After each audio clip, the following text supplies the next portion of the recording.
About power-wise, we obviously know he runs fast and all sorts of things, but how much from the comics will you take, like the vibrating through the walls and super punches, things like that? How much will you take?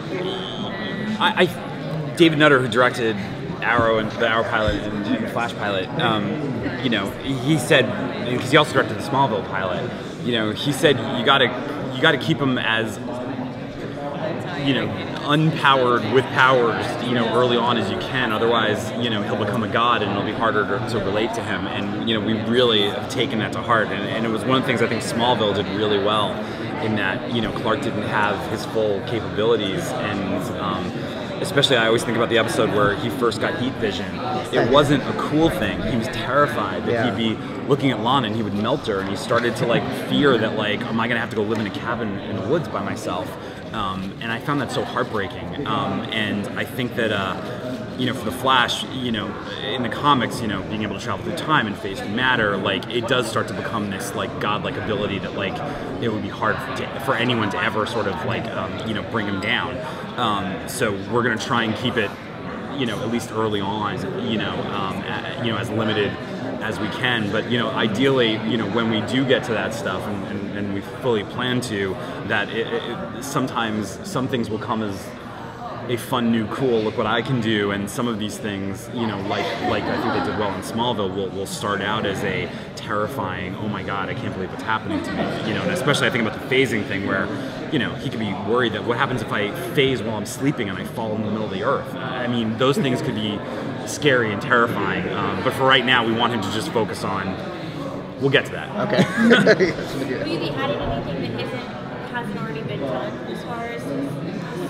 Because I know over time in the comics it kind of there's more stuff along with the speed. Like, I don't think in the first one, I could be wrong, but I don't think in the first one you can go through walls.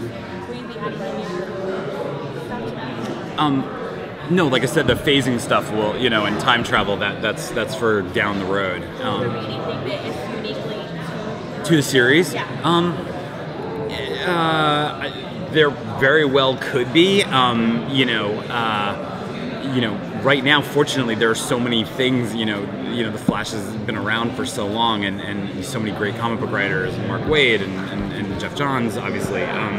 You know, have worked on the books, so there's a lot to mine. You know, but I'm sure that there's, you know, we have a lot of really talented young writers on the show, and I'm sure one of them will think of something that, you know, hasn't been thought of before. So we'll see the treadmill for a while then, huh? Oh, maybe not. Okay. I didn't say anything. All right.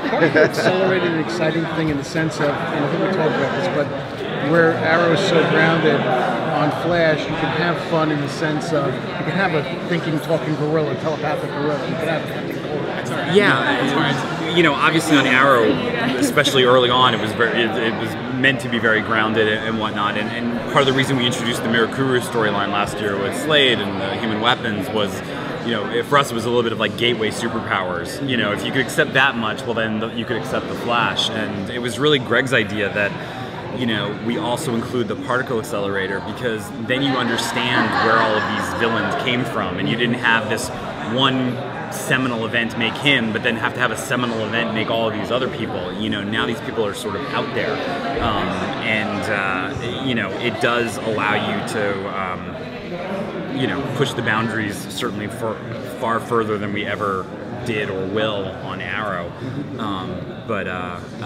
You know, but hopefully, you know, I think the thing that will keep it like Arrow is the way in which people view these impossible, miraculous things, that they still look at them like in a very grounded way. And if you saw the pilot, you know, one of my favorite moments in the pilot is Jesse Martin, once he finally looks at Barry after he's seen what he can do, the look on his face is really the look of somebody who's like seen a miracle. And it's not like, oh, neat. Or, you know, it's, you know, we'll never have a show, especially early on, where people are like, oh yeah, guy's flying, you know, been there, done that. I mean, this isn't Metropolis. It's, you know, these things are all happening for the first time, and there's going to be people who are skeptical about it and people who are afraid of it, and you know, hopefully that realistic reaction will make it feel like it's still in the world of Arrow, even if more miraculous things are happening. What's the hardest part about, you know, creating an origin story?